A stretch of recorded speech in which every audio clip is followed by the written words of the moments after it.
US Defense Secretary James Mattis indicates military actions against North Korea. While speaking during the Army Association of the United States Army's annual meeting, Mattis said, "Be ready if military action is ordered by President Trump against North Korea."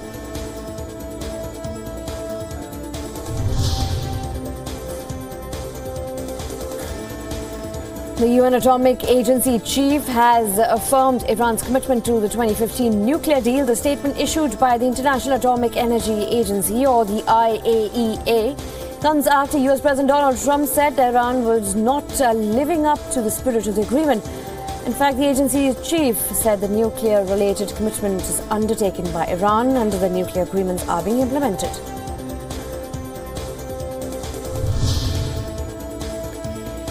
NATO chief has cautioned Russia, saying that we don't want a new Cold War. In an address to the 63rd annual session of the NATO Parliamentary Assembly in Bucharest, Secretary General said that they are concerned by Russia's military build-up close to their borders.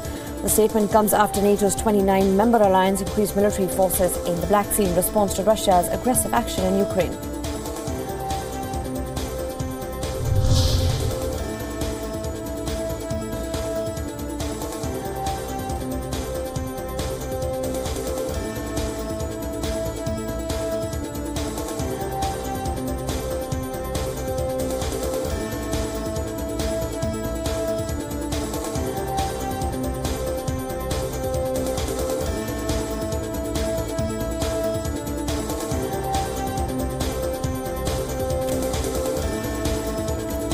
A spate of wildfires fanned by strong winds swept through Northern California's wine country on Monday, leaving at least 10 people dead and destroying hundreds of homes and businesses, chasing some 20,000 people from their dwellings. The wildfires forced 2 hospitals to evacuate in Sonoma County.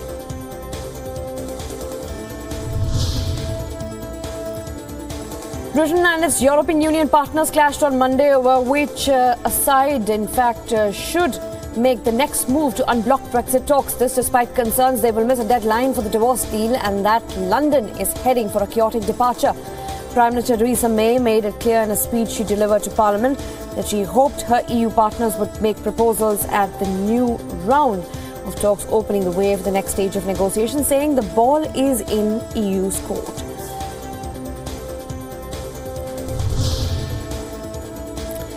The European Union expressed that whether the Brexit negotiations can make progress depends entirely on UK's attitude. This and the 5th round of Brexit negotiations kicked off in Brussels on Monday.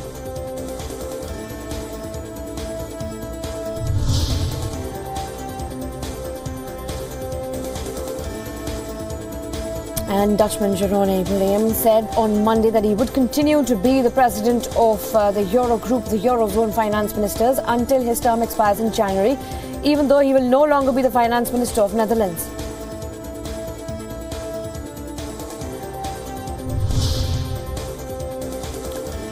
Turkey's President Recep Tayyip Erdogan refuted US decisions to suspend visa services in Turkey, saying it was upsetting.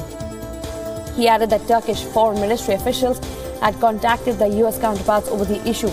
Turkey urged the United States to review its suspensions of visa services. This after the arrest of US consulate employee that sharply escalated tensions between the 2 NATO allies and drove Turkey's currency and stocks even lower.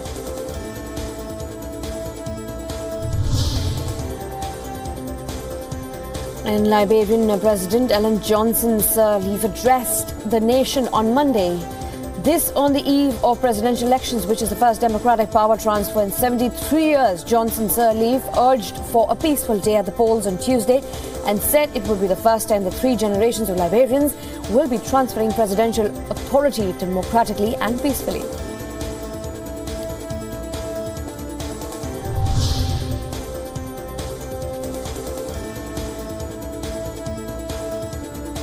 Soldiers stood guard over election materials in Caracas on Monday. This just days ahead of regional elections in Venezuela that the opposition is accused of being unfair. At a military ceremony in Caracas, the government trumpeted the election as proof against growing criticism that Venezuela has become a dictatorship. But the opposition accuses authorities of purposely creating a confusing electoral battle to skew the vote.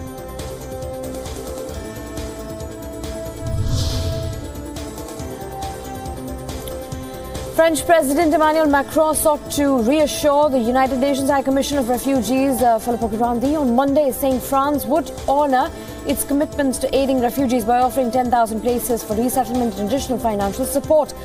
Grandi met Macron at the Élysée Palace in Paris, where the two said they were discussing solutions and the future measures which they would take to elevate the plight of refugees in Europe and elsewhere.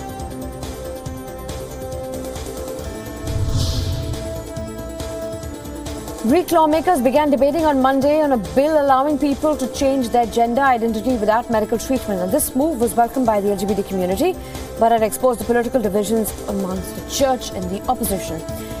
Now, Greece currently requires persons who wish to have their desired gender legally recognized to be diagnosed with gender identity disorder and have their reproductive organs removed. This practice has been widely condemned as a violation of human rights.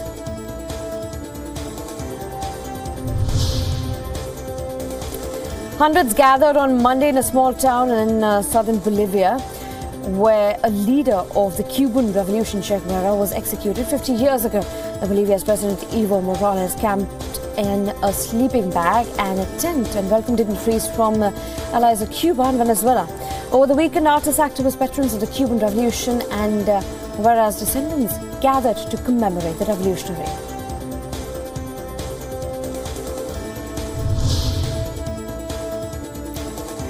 United Nations agencies said on Monday that they were trying to provide urgent help to large numbers of migrants held and then stranded in the smuggling hub of Sabratha as the rival factions battle for control of the city. At least 4,000 migrants, including pregnant women, newborn babies and unaccompanied children, have been transferred from informal camps and housing to a hangar in the city since the chases finally ended on Friday.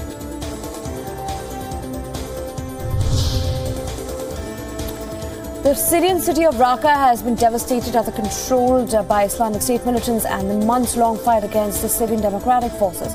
Buildings have been absolutely leveled by airstrikes, which have been pounding the city for month after month. Evidence of fighting is seen everywhere. The Syrian Democratic Forces are now advancing from two fronts towards districts held by the Islamic State in the Raqqa area.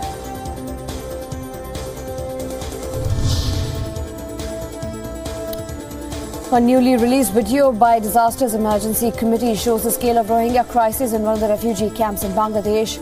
Shot across several days in October, the footage shows a sprawling spread of makeshift tents and shacks in the Balukani camp.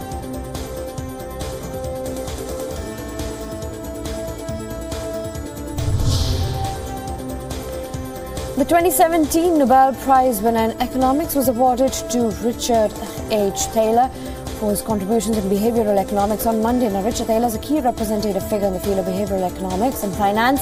The Nobel Prize Committee said that Taylor had made economics more human and that his theories help people make the better decisions when it comes to economics.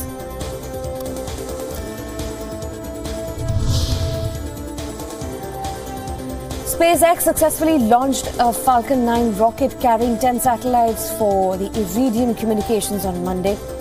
Video from cameras mounted on the rocket showed the booster rocket, or the first stage of the launch, separating from the upper stage that carried the satellites and landing on Earth again on a platform in the Pacific Ocean. Now, Elon Musk has hailed the twin achievement of salvaging a used rocket and relaunching it yet again as a revolutionary step.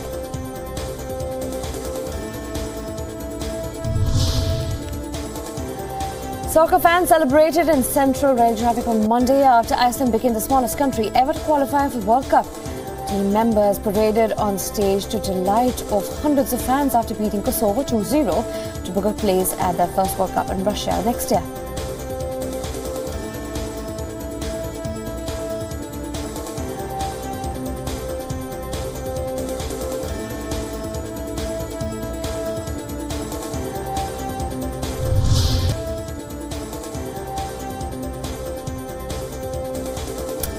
Emmy-winning veteran Hollywood actor James Wood rubbishes the news of his retirement from the film business after Wood's real estate agent put out a press release stating that the actor's intentions of selling his Rhode Island home for $1.4 million and retirement from the entertainment industry.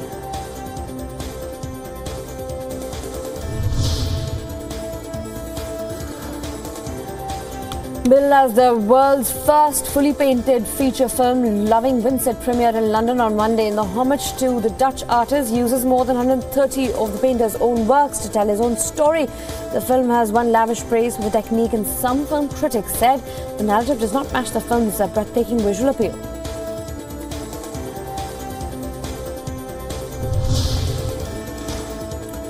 After a successful run at various film festivals, Oscar-winning actor Emma Stone and 39 Grand Slam champion Billie Jean King bring the upcoming short biopic Battle of the Sexes to the London Film Festival. Now, the film that chronicles 1973's iconic US Open final between King and former men's champion Bobby Riggs is slated to release on November 24th in the United Kingdom.